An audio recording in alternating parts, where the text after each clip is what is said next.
Hey guys, Cody with Princess Craft RV. Come along with me as we go through this 2020 InTech Luna Rover. So starting up front, to get this thing hooked up to your tow vehicle, it's going to ride on a 2-inch ball. So once you get it lowered down onto your ball, you got to do is lock that thing down, make sure that this latch actually locks and it can't be lifted back up. And to get it released, all you've got to do is squeeze this release lever right here and pick up, and that will release it off the ball so you can raise it up. To finish your hookup, we are going to hook up with your supplied safety chains. These do need to cross and create a basket to be legal, and also you want to make sure these are not going to drag the ground when you're hooked up to your tow vehicle. If they are, they do make devices that can be used to keep these up. It is illegal if they contact the ground while you're towing. We're also going to get you hooked up with a standard 7-way plug for most RVs. This is going to provide all of your lights, turn signals, and brake operation to the trailer if your tow vehicle is equipped with a brake control. And last but not least, for hookup, we are going to have your breakaway cable, which is for the electric brakes. This is a safety device that hooks up to the receiver hitch of the tow vehicle if you were to get separated. This shanks out of this box underneath and actually applies the brakes on the trailer to bring it to a stop. So that does have to be hooked up as well. We have your ram side mount manual crank tongue jack. It just cranks up and down here. Once you get it all loaded up, to rotate it, you're just going to pull out on this handle. Once you get the weight off of it, pull out on this handle, and then you can rotate it and lock it into place for travel. So that takes care of getting everything set up to tow. Behind our Rover cover here is going to be where we find access to our propane. So it has these cotter pins on each side. All you got to do is pull them out. Pull your cover off and set it aside. Back here we're going to have your single 20-pound propane cylinder. Since it is just a basic 20-pound cylinder, you can either refill or exchange this cylinder. To remove it from the trailer, first things first, make sure your service valve is closed and remove the gas line from it. And then we've got to remove these J-bolts on each side, and they are just cinched down with a wing nut on each side. So once you get your J-bolts loose enough on both sides, you can just lift them up off of the collar of the cylinder and let them slide down, and that'll allow you to remove this cylinder from the trailer. So again, regular 20-pound cylinder, exchange, refill, whatever works best for you. And once it's all ready to go back into service, it's just the opposite to put it back in.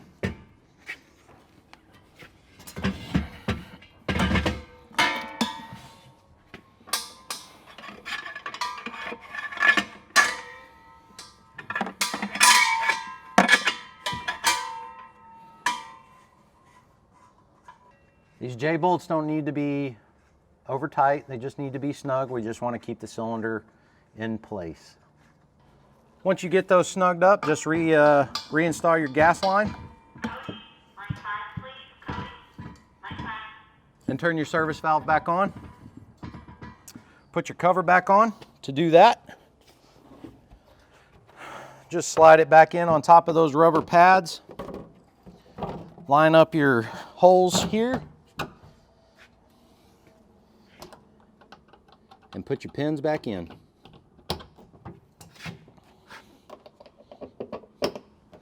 And that's how you do your propane servicing. This trailer does come equipped with the front windshield cover. Now this is an option from InTech. It's not a standard item. It is an option, but let me show you how to put it on. So it's going to be this big cover, and this is going to help protect your windshield from rock chips or anything like that while you're traveling. So it is a good idea to get it if you don't have one. And all you have to do is take these clips and push them on over the studs that are already installed.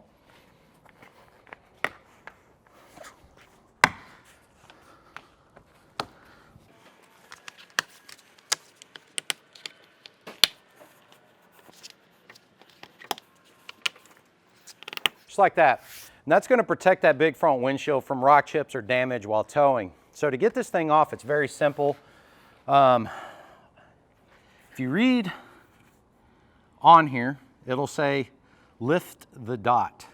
So basically all you have to do is pull right at the dot and it pops right off.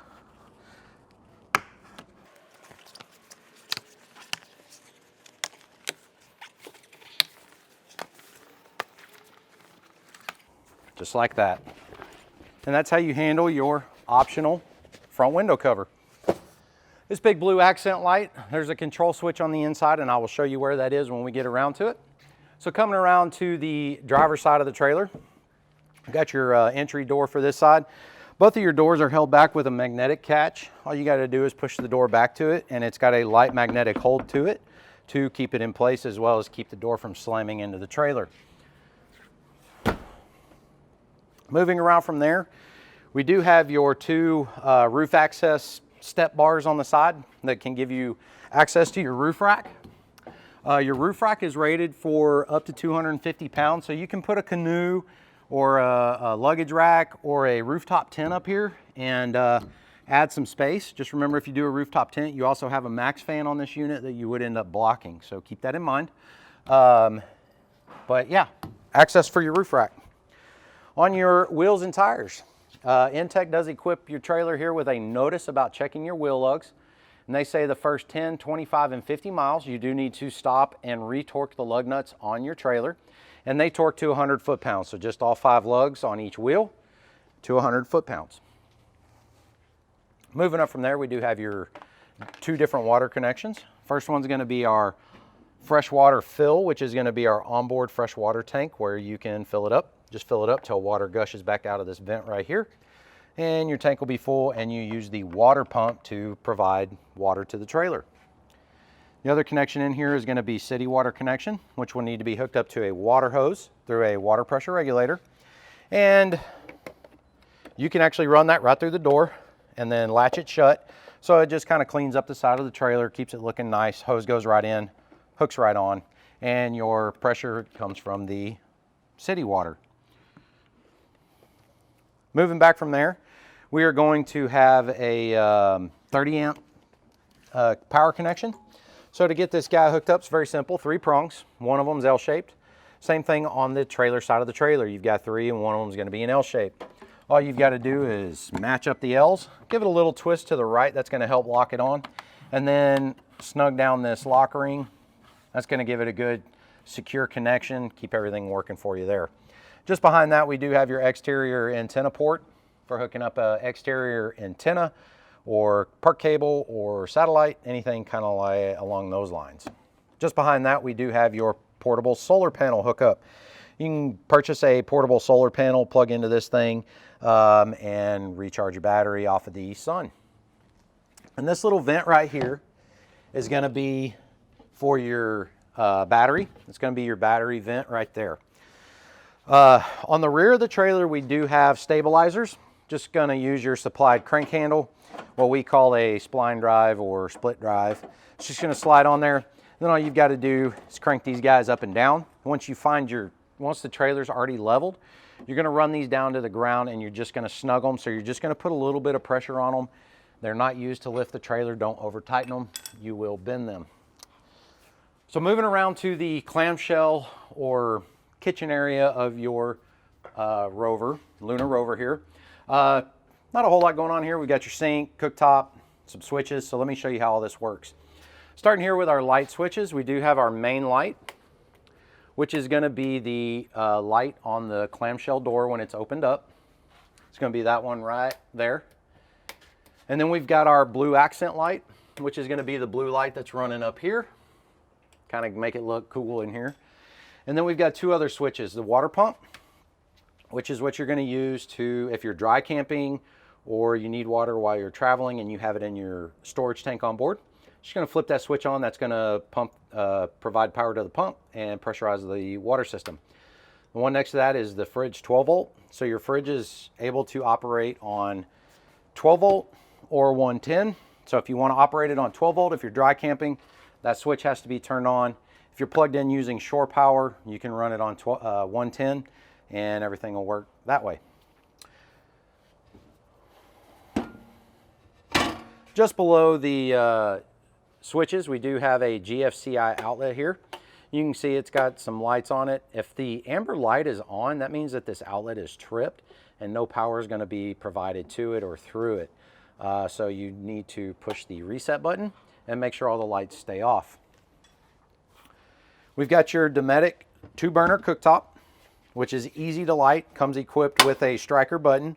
So to get this guy to light, we're just going to choose which burner we want to do, turn the knob to light, push and hold the burner knob in, and then push our igniter until we get our burner lit. Once it's lit, continue to hold the burner knob down for about 5 to 10 seconds. Give that flame a chance to establish and get hot, and it should stay on. Once you get that set, then you can go and set your temperature, find your flame height, whatever you need to do your cooking. Now remember, this does get hot. This is a glass cooktop or a glass cooktop cover. We recommend that you leave them up until this is cooled.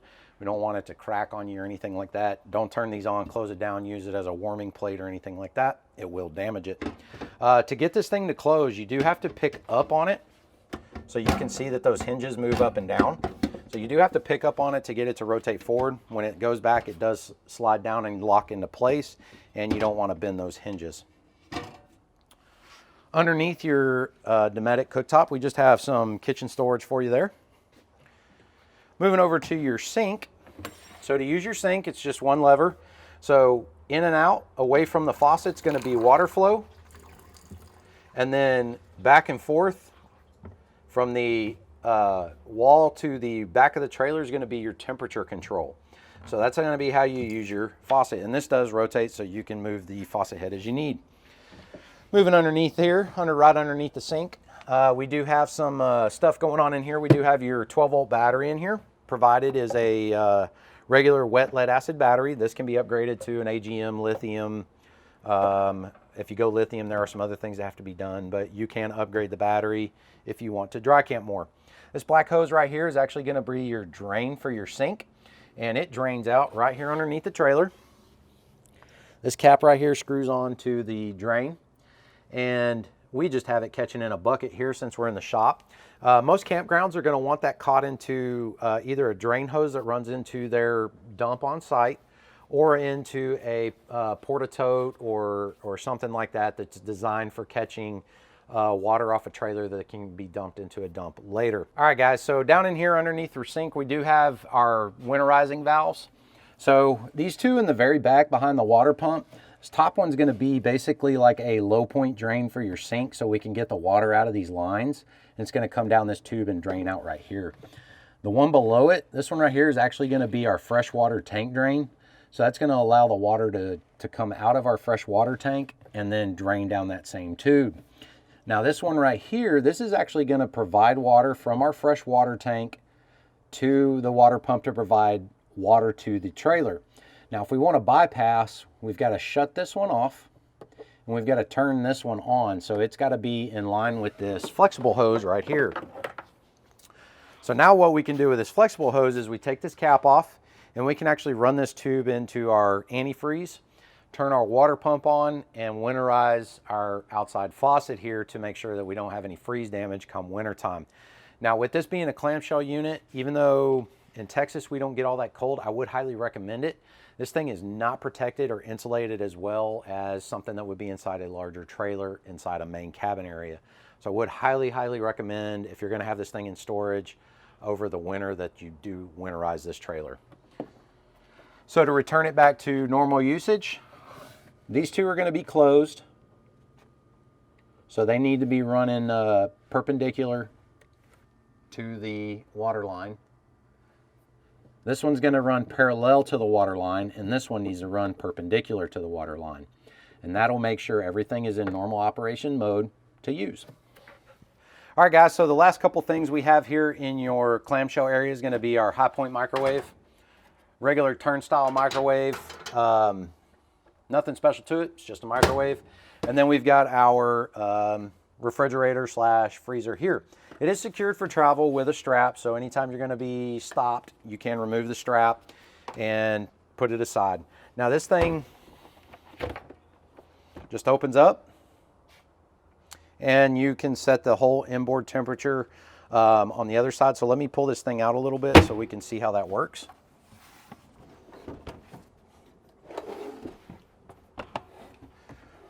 Okay, so on our controls here, we've got our main power button. You're just going to push and hold, turn power on and off, just as so. And then to set your temperature, just choose your temperature and let it go. And that'll be it. Now this little triangle right here would be a warning. So if you get a warning failure or something like that, that's going to turn on, let you know that there's something going on. Now you can see also back here, you have all of your wires that are all plugged in, your 110, your 12 volt, all of that. Just remember that if you are going to operate this on 12 volt, that you do have to turn your 12 volt switch on. That's back here in the galley as well. And then when you get ready to travel, just get that thing back in there, put your strap back on it, snap it shut, and you're good to go. This little ball that's way up here at the top of the clamshell, this is actually for an electronic control to your gas valve on your cooktop. So if you accidentally forget to turn the burners off on here, and when you close the clamshell lid, that's actually going to close the gas flow off to your cooktop. It's a safety feature. Don't bypass it. Other than that, we've got some speakers, some storage for you here, some towel racks, you know, just some cool stuff. This thing is held up on gas struts, so you know, pretty stout. Once you get it going from open, it's going to go pretty much on its own. You can just let it go. Just watch your face. Don't let it hit you. When you get ready to close it down, just make sure everything's turned off. Make sure your gas is turned off. Turn off your lights, and then close your clamshell. Once you get it down, just turn your latches. You may need to give a little push so you can get a good seal. And that's closed. A couple things on the back here. These are going to be keyed lock, and then you also have your license plate mounting, and that's going to be it. This is just a designer little bumper on the clamshell. Don't climb on it. Again, onto our passenger side of the trailer. Same stuff as the driver's side. We have your roof access steps, and we have your wheel and tire that does need to be checked for torque. And we also have your door holdback on this side that operates the same. You do get your keys with the trailer. That'll all be keyed alike. Your doors from side to side are all keyed the same. The rear clamshell's all keyed the same, so very simple operation. Top one's going to be your paddle lock, so you just turn it, and that locks the paddle. Bottom one's going to be your deadbolt.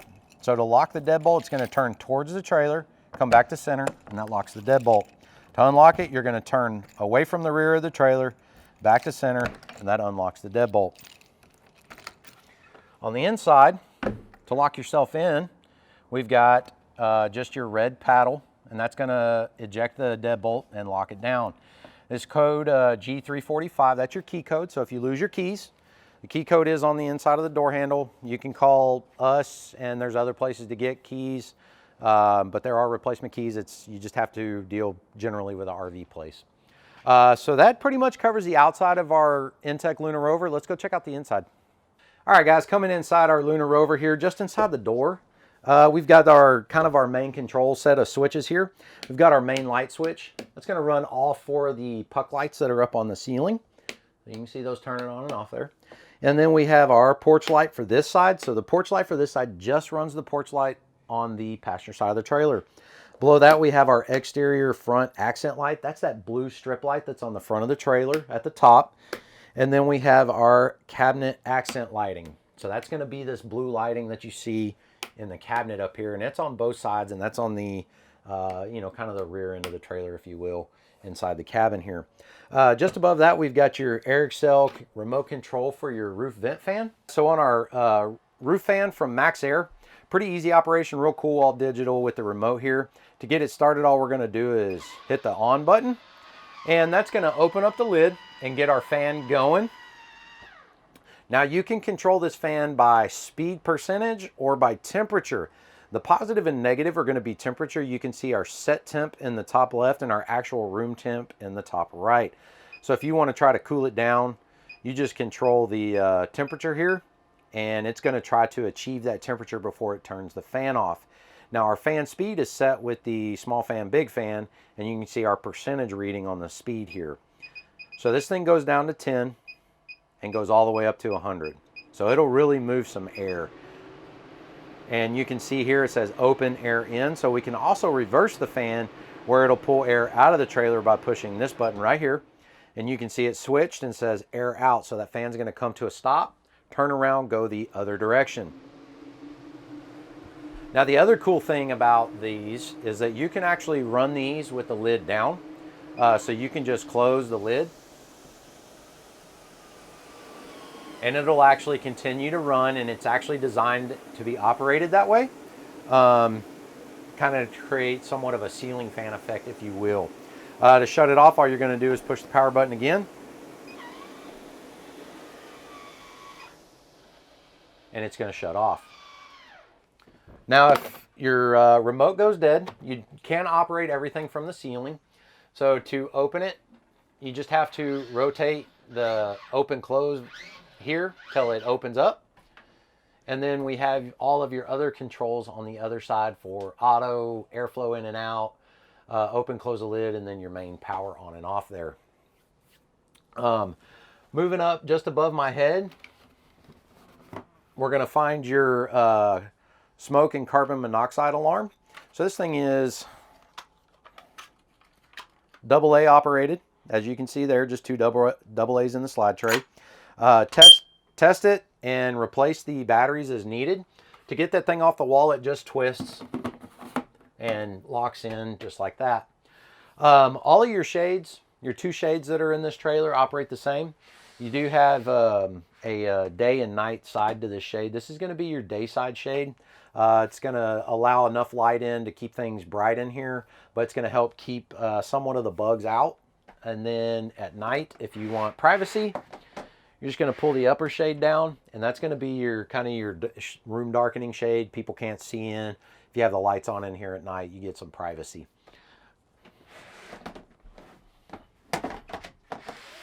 Now for your window operation on these, it's got slide latches at the top. You just pinch them to the center, and you can slide your window up, and that's going to give you a cross breeze in here. If you open the other one and turn the fan on and pull that air out, man, you can get a good flow in here. I think those fans are rated at 900 CFM, so they really move some air.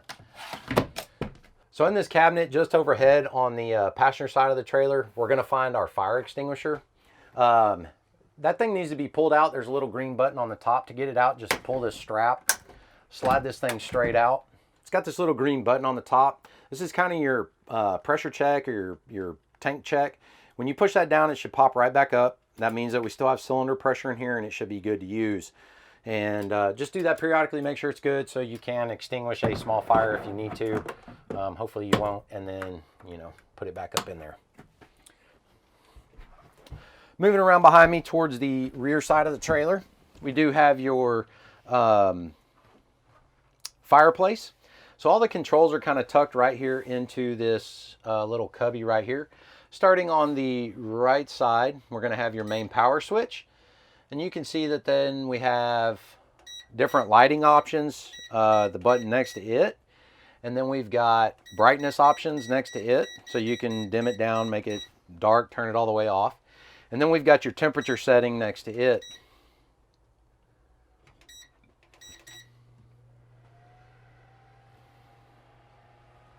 Which is all put out on the digital display in here. So you can see our temperature going up there. And then if you cycle all the way up, you'll find it in the off position. And that's how you control everything on your fireplace. In the center, below, just below the TV, we're going to find your power distribution panel in here. You're going to have all your 110 breakers and your 12-volt fuses. And InTech has everything labeled for you in here as to what they correspond to. So if you're having some kind of power issue, check your breakers, check your 12-volt fuses, make sure nothing's tripped or blown. If you need to get replacement fuses, you can get them pretty much at any automotive store or hardware store if you need some. All right, guys, so on our air conditioner, on how to operate that, just has a couple things. Main power button is going to be right down here in the bottom right-hand corner. That's just going to turn our air on and off. And then we have our fan mode, which you can select through. You can go cool, dry, or fan only. Auto is going to be, obviously, it's going to turn the compressor on and off as it needs to for temperature. Cool mode is just going to keep it for cooling. Dry mode's kind of like a dehumidifier, if you will. And then fan only if you go there. On the other side of that, you're going to find your fan speed. We've got auto, low, medium, and high. So you just cycle through those to find your desired fan speed. Now the bottom left-hand button over here is going to be your energy saving. So if you want to consume less energy, you push that one. Check filter, that's going to light up when your filter needs to be serviced. So to do that, you're just going to pop the front open like so. And inside's going to be your filter. Just pull your filter out, clean it, warm soapy water, let it dry, and reinstall it.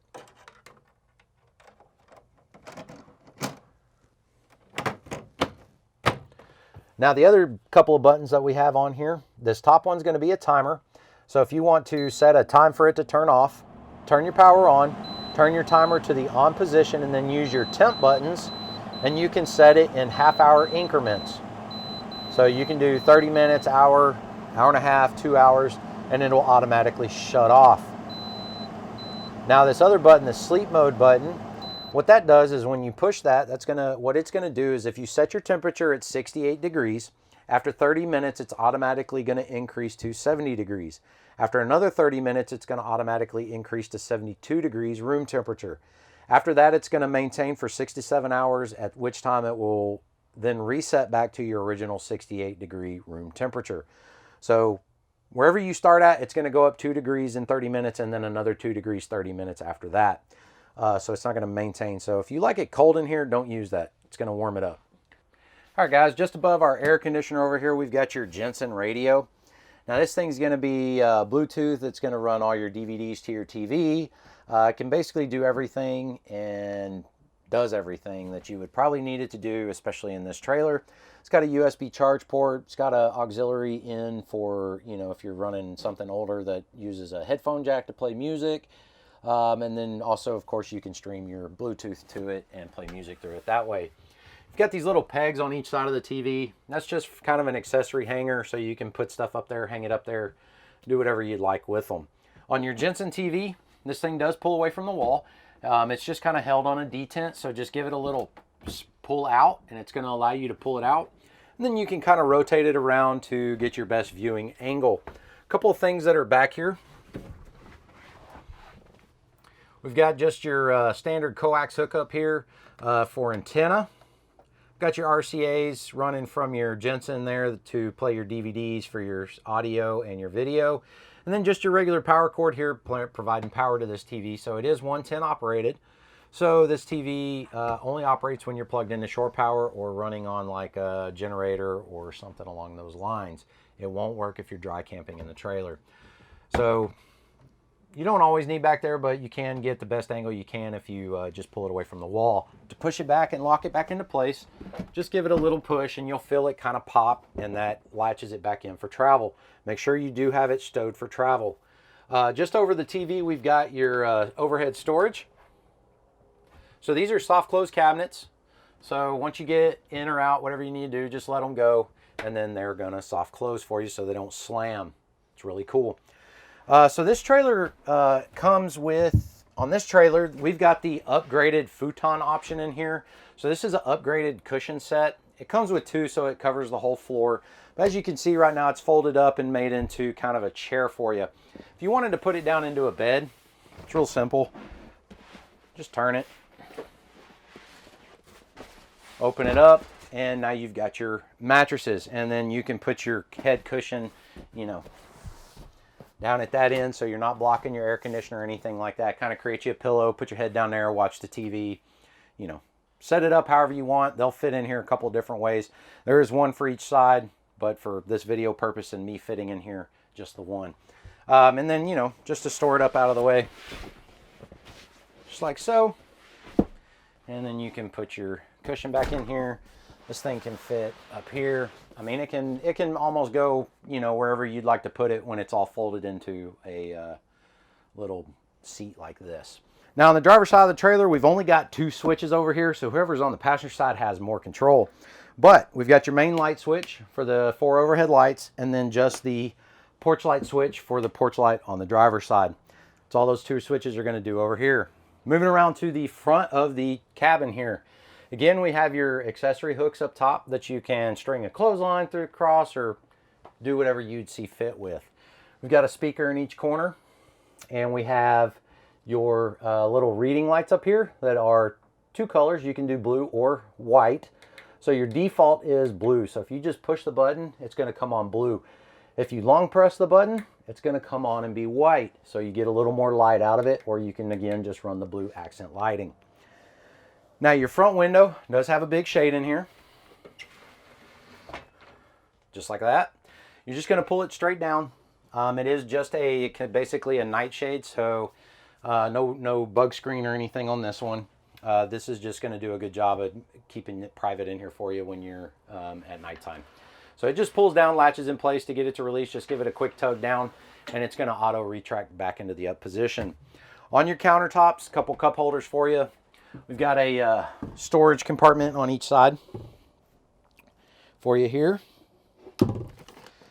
Now this trailer does come equipped with different remotes for the appliances.